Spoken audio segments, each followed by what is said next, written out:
Marc, chapitre 11.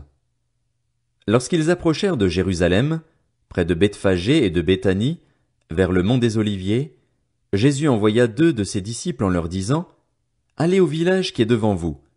Dès que vous y serez entrés, vous trouverez un ânon attaché, sur lequel personne n'est encore monté. Détachez-le et amenez-le. Si quelqu'un vous demande, Pourquoi faites-vous cela? Répondez, Le Seigneur en a besoin, et à l'instant il le laissera venir ici. Les disciples partirent. Ils trouvèrent l'ânon attaché dehors près d'une porte, dans la rue, et ils le détachèrent.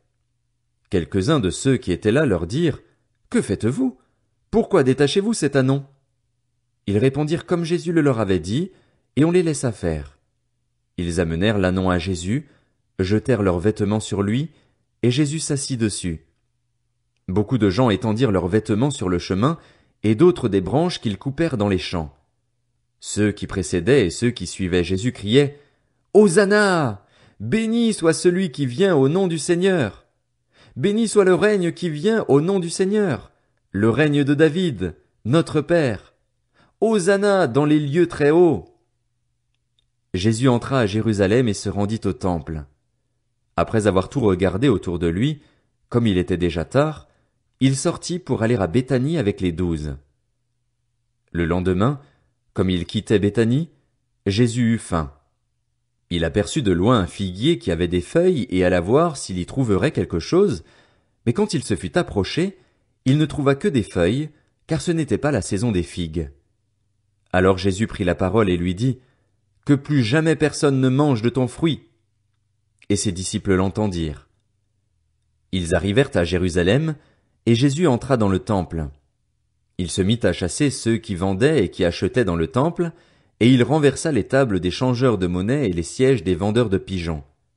Il ne laissait personne transporter un objet à travers le temple, et il les enseignait en disant, N'est-il pas écrit, Mon temple sera appelé une maison de prière pour toutes les nations?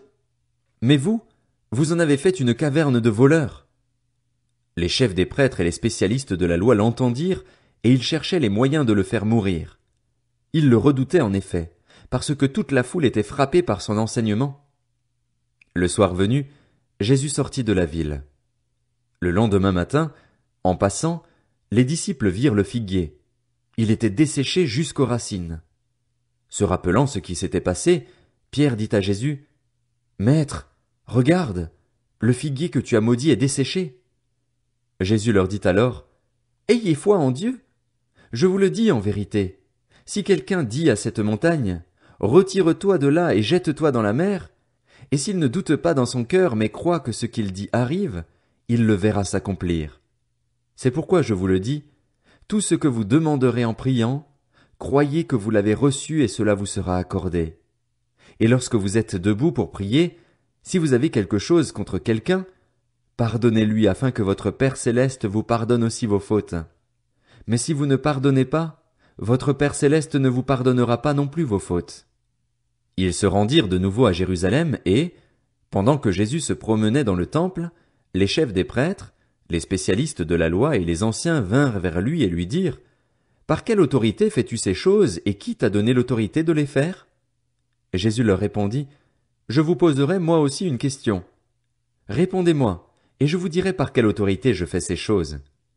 Le baptême de Jean venait-il du ciel ou des hommes? Répondez-moi. Mais ils raisonnèrent ainsi entre eux. Si nous répondons du ciel, il dira, Pourquoi donc n'avez-vous pas cru en lui? Et si nous répondons des hommes?